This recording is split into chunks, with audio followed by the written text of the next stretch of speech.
Vaisal is on leave, so I can explain what he has done. The front end part of is basically he's updated the address information while we take a payment. So possibly that when you make a payment, you might select different address altogether. So that's been done.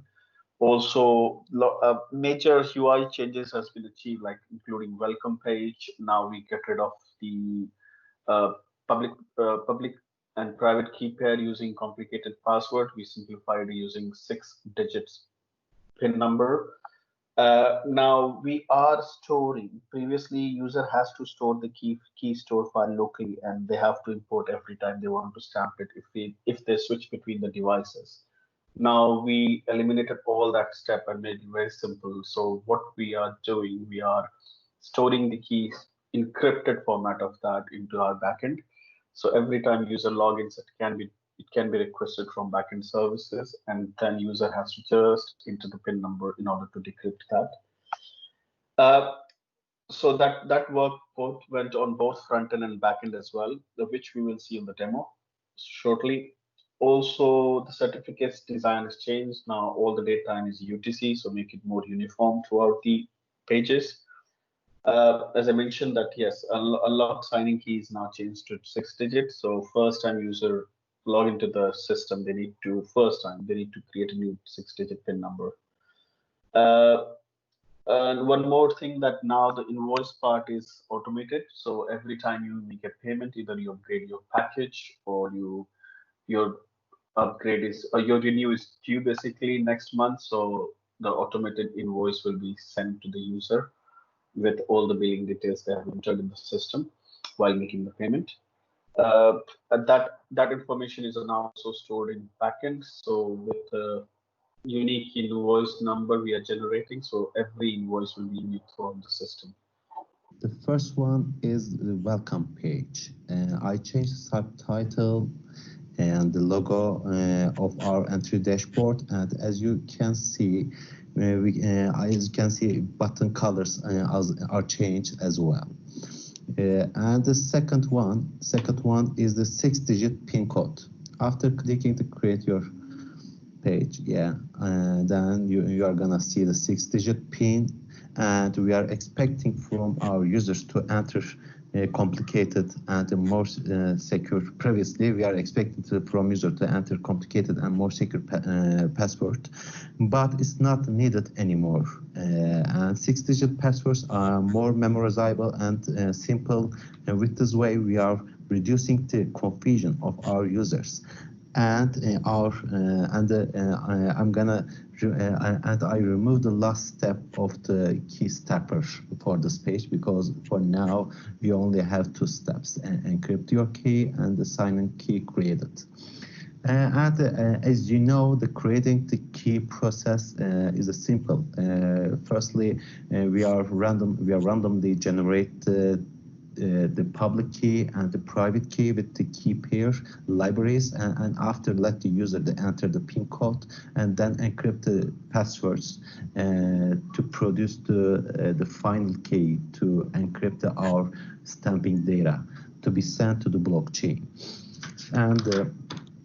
And user enter the times, and we are not keeping the key store file anymore. Because of that, we don't need anymore with this development, and key store file doesn't be sent to the backend server, and we are only sent to the secret key to our server. And the user doesn't know anything what's going on behind the scenes, and with this way we are making all the process smoothly and simple. And the last thing, and we are not expecting to complicate the password. We are just only expecting the number.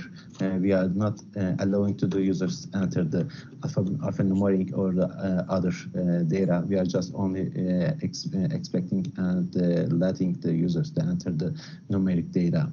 As you can see, I changed the choose your PIN and to change the error message. For example, I'm entering the simple PIN code and then continue. And this is another feature. And after entering the PIN code, we are showing the pop-up to the users that your signing key has been created. And after clicking to this close pop-up, we are redirecting and we are taking our user to the home page, and the first time timestamp pop-up is shown up, and then clicking later. Now we are taking the user's dashboard easily and quickly compared to previous test environment, our Timescribe environment. And the third step is unlock process. And after clicking the stamp page, and again refresh this page to empty our local storage to show the users enter the PIN code, and waiting. Yeah, and we are showing to the users to please unlock your signing key until unlock. As you remember, in our previous Timescribe test environment and the live, there was a import key button underneath this section, and we don't need anymore, because as I said, we don't need anymore to store the key store file or sending the key store file as an email to the users. We are just only sending the keys, encrypted key, secret key to the backend server, and each time to the user enter the Timescribe application and load the dashboard and or refreshing our page,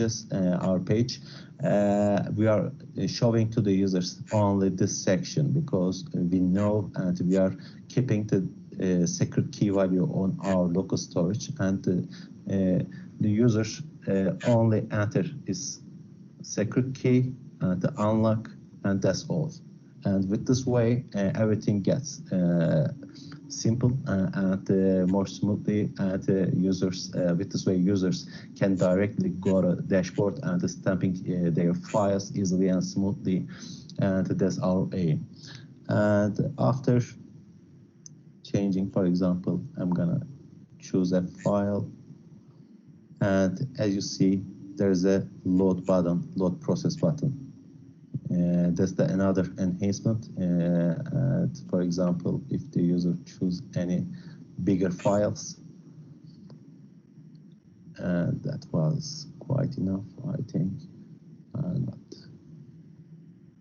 Yeah, this takes too much compared to before, and as you can see, it's processly loading and load our files into our front end, into our Timescribe application. After loading process is ended, this stamp button is gonna be activated. And waiting.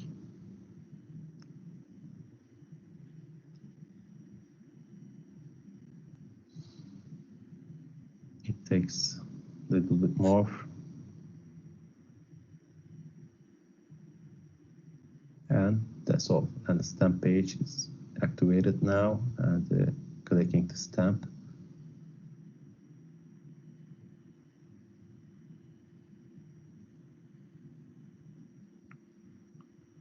This file is bigger enough, because of that this process takes too much. Yeah, the stamp is on this way, and the fourth step is the certification. And we changed after we need to wait to see the certification. Maybe I need to log out and try with different users to show it immediately.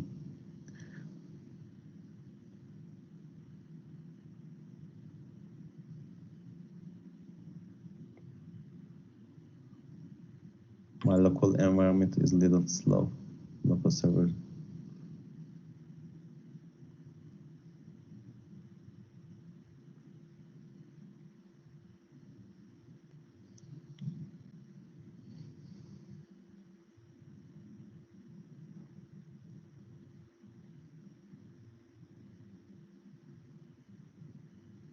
And loading. Yeah. example, click view download button to see certification and download certificate.